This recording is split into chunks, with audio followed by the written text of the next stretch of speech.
Hello, and welcome to The Excerpt. I'm Dana Taylor. The pandemic supercharged a lot in the way of tech adaptation, most notably in delivery tech, greatly expanding that workforce. And with that came the proliferation of e-bikes. These electric vehicles are now everywhere in urban areas. They're on the roads, and they're on the sidewalks, and they're faster, heavier, and more dangerous than ever. How do we harness the convenience that comes with e-bikes while avoiding the risks? Here to help me dig into that question, I'm joined now by Stefanie Seskin, Director of Policy and Practice at the National Association of City Transportation Officials. Stefanie, thanks for joining me. Thanks for having me. So let's start by talking about some stats, specifically accidents and deaths. E-bike riders are not only the cause of some collisions, they're oftentimes the victims too. Do cities like New York City have the infrastructure to accommodate an increasing number of these micromobility devices that are now sharing the road with other motorized vehicles, pedal bikes, and pedestrians? So I think on the whole, cities know what they need to do to get there, but do they have that infrastructure now? The answer is probably no. In New York City, the City Department of Transportation has taken steps to widen bike lanes where possible and otherwise add space and visibility to these spaces where we expect people to be using slightly faster bikes, e-bikes, and e-scooters and other types of sort of small things with wheels, as we call them at NACTO. But it takes years sometimes to get a project from start to finish. And that process can take even longer when you start thinking about community engagement and other types of trade-offs. So I think cities are they know what they need to do, but getting there is a little challenging right now. So this past September, after more than 10 years of operating in New York City, an electric city bike, its popular bicycle sharing program, was involved in an accident, which led to the first death of a pedestrian with that service. How safe are e-bikes? I think that on the whole, while that was certainly a tragic incident, and I know our hearts are with the family who suffered it, as well as the bicyclist who was part of that, the majority of crashes are happening with motor vehicles, which are much heavier and move much faster than an e-bike does today. And when you think about the physics of mass and volume and speed, certainly we want to take more precautions so that the faster e-bikes are accommodated in the infrastructure. But the overwhelming problem today, especially for pedestrians, are people driving cars. But is it the speed of e-bikes, typically 20 miles per hour, that creates potentially dangerous situations where they're too fast for sidewalks and too slow to keep up with the flow of traffic on roads? So on local roads, especially in cities like New York, 20 is a totally reasonable speed limit for safety. So I think when we're talking about speeds and the potential for crash, we need to also be a little bit more mode neutral. It's not just e-bikes that are going fast, it's also cars or other vehicles like mopeds or motorcycles, all of which can go faster than a human being just on your own power can go. And so again, making sure that infrastructure is there to improve visibility, to add more space, to allow for that reaction time between someone who is on a bike going 20 or is driving a car going 20, and being able to see a pedestrian ahead of them, to move slowly through an intersection when they're turning, and to use our traffic signals wisely so that we're not creating conflicts between users that could otherwise be separated. Well, e-bikes also use lithium-ion batteries, which can pose a fire hazard. Who's responsible for making sure that the safest and highest quality batteries are used, and for the general upkeep of community use e-bikes? So for shared systems like City Bike, there is an operator who is contractually obligated to manage the batteries and any potential hazards from them. I think certainly in the early boom of free-floating or dockless bikes, where a lot of them had some battery problems, those have mostly been resolved in the more higher end and expensive bikes. When we see problems with battery fires relating to an e-bike, a lot of times that comes from a poorly produced battery, and those also tend to be cheaper. And so when you have users who are price constrained and can't get a safe battery option, that then becomes sort of their responsibility to take care of that battery, which is not necessarily appropriate. And where cities like New York have actually been doing quite a lot of work to support delivery workers, for example, who do use e-bikes, and setting up infrastructure for safe battery charging and discounts on better e-bikes and batteries. Well, Stefanie, you brought up deliveries. In most major urban centers, there's been a proliferation of food delivery services that's often been blamed for posing a danger to both pedestrians and pedal bike riders. And I'm thinking of Uber Eats, DoorDash, Grubhub. Some of these services have incentivized risky riding by making it a fireable offense if orders aren't delivered within a very tight window. Are these delivery companies part of the conversation here? Who's liable when someone is injured by a food delivery driver?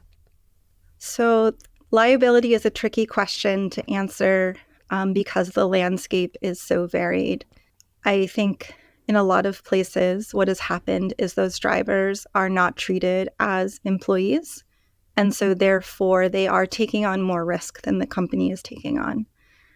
That said, I do think that there is a role for those operators, Uber Eats, Grubhub, et cetera, to be working with cities and legislators on proactive and appropriate regulations to ensure safety for everyone. You know, as a consumer, you also have a role to play in choosing how you're getting things sometimes. And so you do have a bit of a shared responsibility in thinking through, is it a place that like maybe I could walk to, or do I need that delivery from, Amazon or someplace else overnight? Or can it be something that takes a little bit longer and comes with a bit more safety? These are questions that we need our legislators to solve. Well, should cities that allow e-bikes have ongoing safety campaigns for riders as well as for anyone else on the roads and pedestrians on sidewalks? So certainly education around all of these new types of devices is necessary for anyone. And I think we'll find if we scratch a little bit below the surface of driver's education, for example, I haven't taken a driving test in a very long time, and things that have changed, I wouldn't necessarily have a way of knowing if I weren't in this field. So there's definitely a role for everyone in keeping up to date with what is happening on streets and how to best move around in those types of spaces. And there are lots of cities that have really great educational campaigns targeted at different road users. But that said, education only goes so far when you're in these constraints of needing to deliver something quickly, or feeling like you're getting off of work and you just want to get home and you're just angry at your boss. Those are other situations that education doesn't address, but that infrastructure can. And so really investing in design of our streets and thinking about that in a more holistic way, inclusive of all of these different ways that people are getting around now, is really important and fundamental to set up our city in a way that everyone can just be out and kind of understand where they should be. And if they don't know, that they're going so slow that if they make a mistake, it doesn't become a fatal mistake. Now, you don't need a license to ride an e-bike. Do the same traffic rules apply to e-bike users as gas-powered vehicles because of their speed capabilities? So that's a question that is sort of determined state by state, oddly enough, in terms of how e-bikes are classified. In most states, with few exceptions, people riding a pedal bike or an e-bike are held to the same rules of the road as other vehicles, including trucks and cars and other things. So in the case of there's a red light, should you stop? In most states, the answer is yes. If you're, no matter what vehicle you're in, bike to car, you're stopping. Same for stop signs and yield signs and other things like that. So does that mean for e-bike users who don't obey traffic laws, going the wrong way, riding on sidewalks, that there are penalties in place? Yes, that they are going against the law. I would say also that in a lot of cases, the people who are not using the infrastructure in the way that it was designed, in the ways that the examples that you gave, um, are doing it for two reasons. One, because the infrastructure wasn't designed with them in mind. And so there are safe opportunities for movement that are not allowed. And so users are just taking advantage of them in the same way that drivers, when they come to a stop sign, are sometimes, treat it as a yield rather than a full stop. So do cyclists. I would say on the other side, though, is there are a lot of people who are, especially in the delivery environment in New York City, who are coming from other countries. They're not necessarily native English speakers. And some of the traffic laws are different from country to country. And so maybe importing things that are okay back at home that are not okay in America, and they don't yet know that. And so the importance of thinking through multilingual education and design is really important. Okay, so in your opinion, is there a place where things are just a mess and in need of stricter regulations? Yeah, we definitely need to be more holistic in how we're doing our regulations to make up for the fact that there is a lot of things that are happening on our street. But in some ways, there's also regulation that maybe we take a step back from and re-examine. And a weird example of this is actually some studies that have been done that show at complicated intersections, sometimes removing all of the traffic markings and all of the signage and just kind of letting people navigate the space is safer than what we do here most often, which is, put in traffic signals and crosswalks and lots of pavement markings to help people know where to go. So there are some places where maybe a step back is the right step. But we just need to spend some time figuring out where exactly that is and finding that sweet spot within this new environment of different vehicle devices out there. Well, then I'm also wondering, are there cities outside of the U.S. that have safely integrated the use of e-bikes and other micromobility vehicles? Is there a good example of a city getting it right? So I think there definitely are. And we can look at specific places like in Paris, for example.